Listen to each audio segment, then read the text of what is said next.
Good afternoon, media, ladies and gentlemen, Barbadians here and in the diaspora. Welcome to this media conference. Sitting here with us are a number of persons, and I want to say to you, we are not down-spirited, neither are we daunted. During the course of this conference, you may even see some of us smile. We are not unhappy. Sometimes things happen for a reason. Life can be difficult, but there's always a light at the end of the tunnel. They say that nothing that is good comes easy. And the events here today prove that what will come to us, this party, in the fullness of time, will be good. But today proves that it will not come easy. I repeat, we are not down-spirited, neither are we daunted. Just let me introduce you to the members of the High Table. Mr. Pedro Shepherd to my left, Acting General Secretary. Ms. Felicia Dujan, Vice President of the party and a member of the General Council. To my immediate left, Mr. Andre Worrell, Acting President.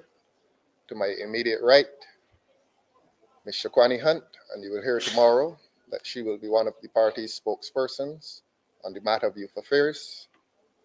To her immediate right, Senator Ryan Walters, and to his right, Attorney at Law Kenneth Best, member of the General Council, Attorney at Law, and Kenny has been extremely active in giving advice on every occasion that we've had a legal matter.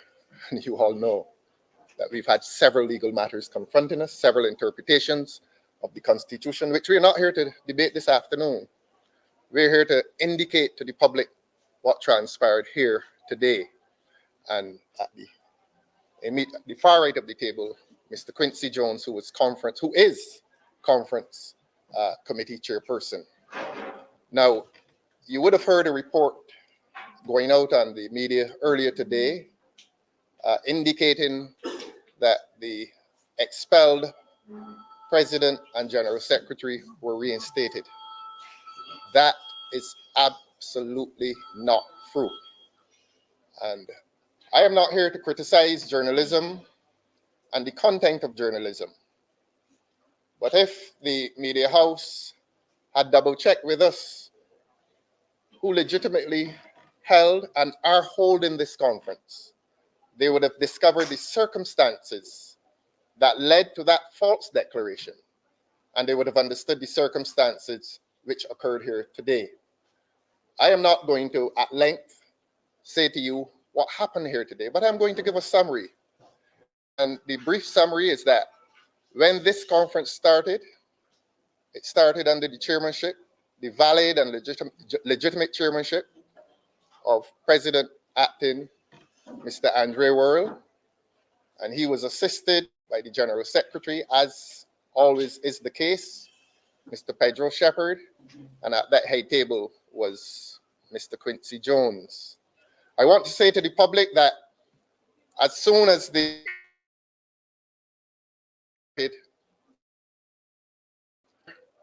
and Mr. Quincy Jones was invited to read the standing orders of the conference, as is the normal case.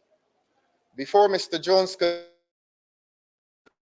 a member of the party stood up and said that she was moving a motion for Mr. Walter Maloney to chair the annual conference. Thereafter, there was bedlam.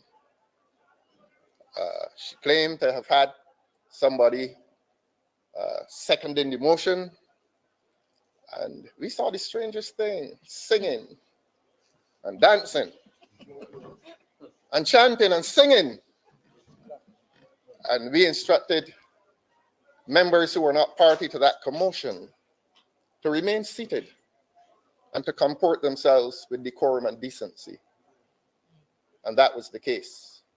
While what we call a renegade group invaded the sanctity and the quiet of a conference. They invaded it. That's the term I use. It was invaded by these persons.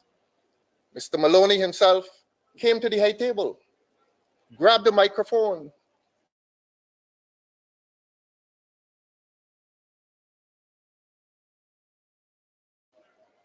Messrs. Worrell and Shepherd were advised, and I think they acted wisely and with decency, not to join in any commotion. And they did something, whatever they did. That group, you will probably ask me how many they numbered later. I am not sure of the number, but I understand that they then left the room. Some of them left the room, and as they're wont to do, proceeded to disclose this media release that Messrs. Yearwood expelled and Blackett expelled were reinstated. And our phones blew up. Members of the public who were not present here today were baffled. They wanted to know what is happening. They expected this conference that started last night without any disruption. They expected us to have a smooth event today. I regret to report that we did not have a smooth event today. I regret to report that this group, and I call it a renegade group, came in and disrupted the conference. And our only recourse, whenever Mr. Worrell attempted to speak,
and towards showing that we had found a solution to reach the people of Barbados,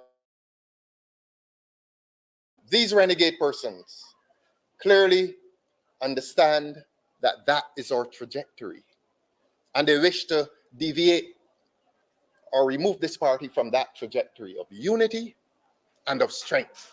The people of Barbados want it. The people of Barbados want a Democratic Labour Party that is united and strong. We were on that trajectory up to this morning. I told you we are not daunted, we are not dispirited. We intend to remain on that trajectory. But we also expect that the business of the Democratic Labour Party and its legitimate right to hold not a press conference, an annual conference, must not be disturbed and disrupted by these renegade persons. And we called the police, and we were given an undertaking by the Barbados Police Service and its members that those persons would be removed. A senior police officer came and told us that she wanted to have a meeting between us who are in the leadership of this party. That would be Mr.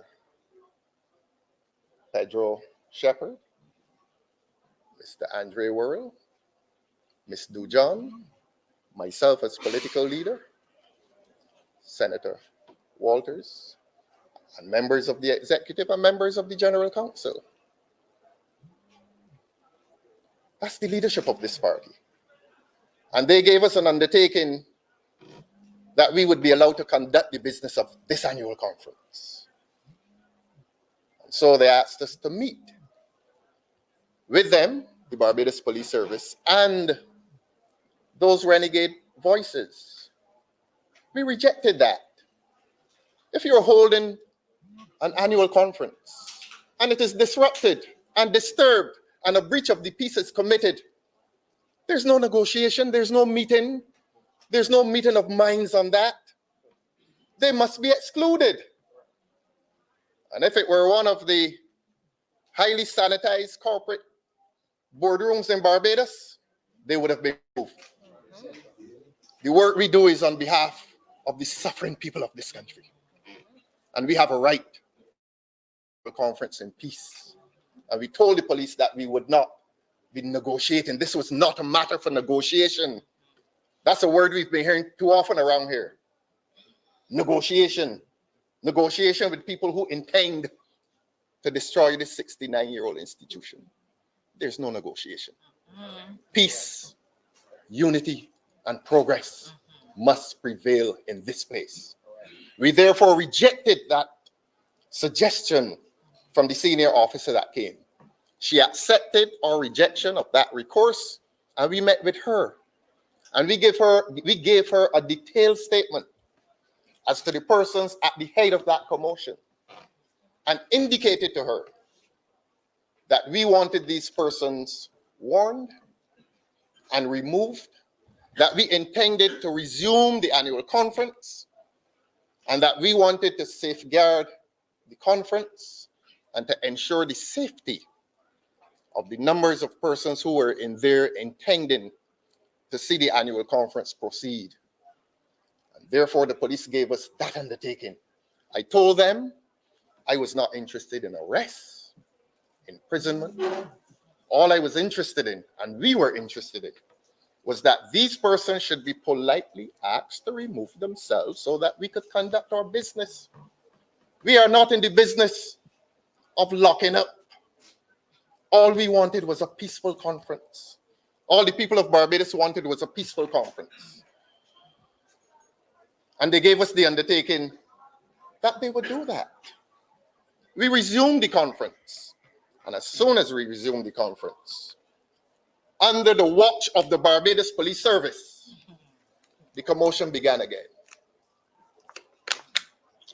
The singing, the chanting, the disturbance, and the two expelled members then presented themselves and walked into the hall and were greeted by those what I call renegade persons, whose decision it was today, a deliberate decision to disrupt this conference, to disturb this conference, and to breach the peace.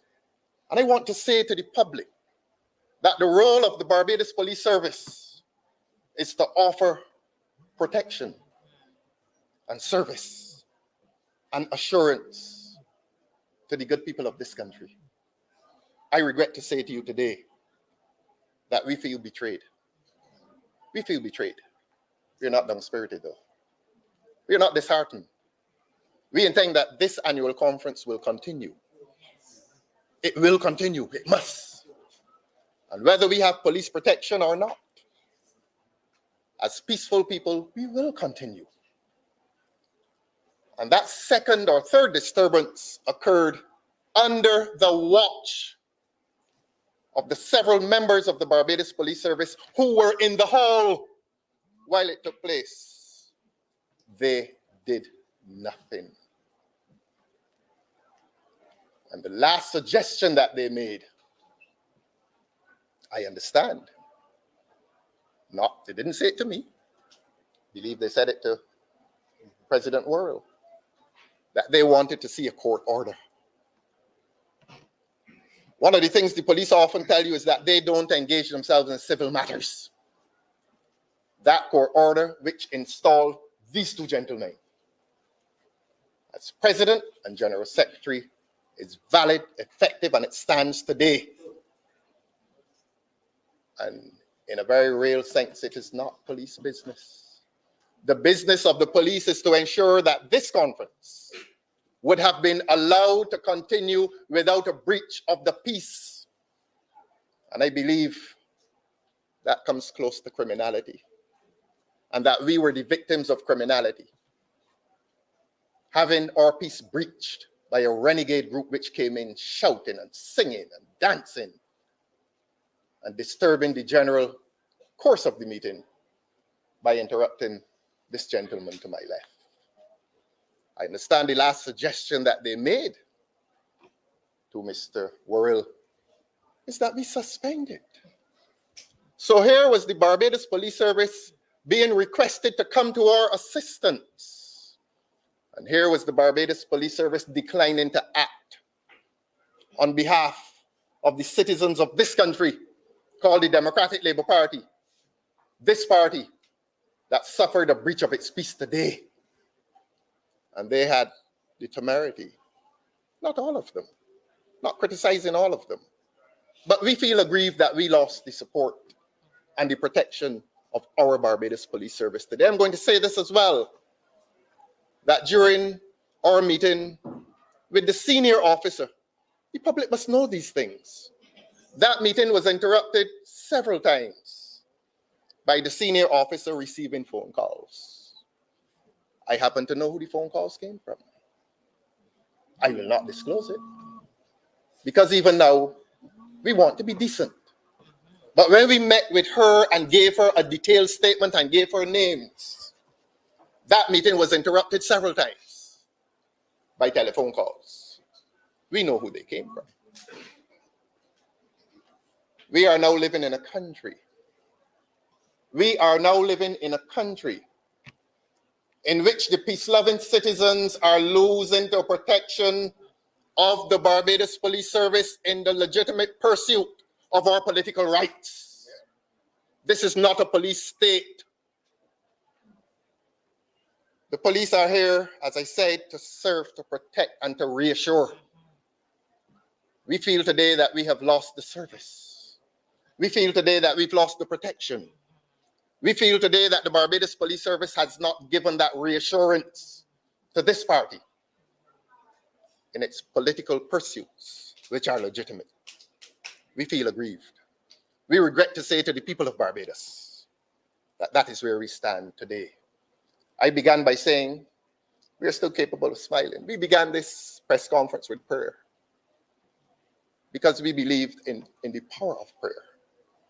And there is no greater act of faith than prayer, because you pray to somebody you can't see. You can't even prove their existence, except, as the Bible says, it is the substance of things hoped for, the evidence of things not seen. But we believe in prayer. We have faith. And we have faith that this party will continue its good work. We have faith that this party will continue to reach out to the people of Barbados. We have faith that the people of Barbados will continue to reach out to us in the face of an oppressive regime, a government. And this renegade group, 50 or so of them, believe that they must take us off that course. They believe that they must disturb the marriage between this party and the suffering people of Barbados. They believe that that is their role. But we believe that even if we lose the support of the Barbados Police Service, we know that we have the support of the people of Barbados. And we know that the voice of the people of Barbados is the voice of God. We believe that. We are people of faith. We began this with prayer. We believe that. We continue to believe that. And we want to promise to the people of Barbados that this conference must and it will continue. Tomorrow. Tomorrow. And as our members turned out today, we want even larger numbers tomorrow. And tomorrow afternoon, it will be free to all citizens who wish to hear the truth. The truth that confronts this country now. The truth of an oppressive government. Because that is our focus. And it has been our focus for the last few months, in spite of what has been going on internally. We made a deliberate decision to enter into political intercourse with the people of Barbados and articulate the concerns of the suffering people of this country, to articulate the concerns of the people of this country who live under a corrupt government. A government in which crime, a 12-year-old girl gets shot, playing outside her house. Something is desperately wrong in this country. And this renegade group insists that something should be wrong in this party. Nothing will be wrong in this party. We know what is our focus. We know what is our mission. And our mission is that of restoring this country to a place in which it is habitable by the citizens of this country. We've come this evening to assure you that our fight is not against the Barbados Police Service, which disappointed us. Our fight is against the government of Barbados. And we will resume that fight tomorrow. We resume this conference tomorrow. They say that suffering endures for a night. Indeed. Suffering will endure for a night. The suffering that we endured here today at the hands of a renegade group, at the hands of a Barbados Police Service that has been reluctant. We don't know who communicated with them, but we believe those communications took place. If they want to jail us for telling the truth, jail us now and jail us quickly. We understand the country we're living in. This Democratic Labour Party today is a victim of the refusal of our police force to protect us against a renegade group which offended us. But we've come here today in numbers, in this room and outside, not down-spirited, not daunted. We will press on. We will press on tomorrow and serve the interests of the people of this country. Media, people online, members here and outside. We thank you. We thank you for continuing to support this party, supporting the mission of this party. This is not about egos. This is not about self-interest. And you will hear us talk a lot tomorrow about self-interest. When you join a party and you work with a party, self-interest becomes zero. Subjugated under collective interests. The collective interests of the party. Somebody has to be the leader. And whoever is leader, we accept that with humility. And at this table here today, you have seen a part of the leadership of this party. I happen to be your political leader. This gentleman happens to be your president. Next to him is your general secretary. Next to him, one of the vice presidents. What they did today was an illegal act. And I go as far as to say that it borders on an offense against the other laws of Barbados. We lost protection today. But we don't lose God's protection. We don't lose God's protection. We will press on. We will press on. Thank you very much.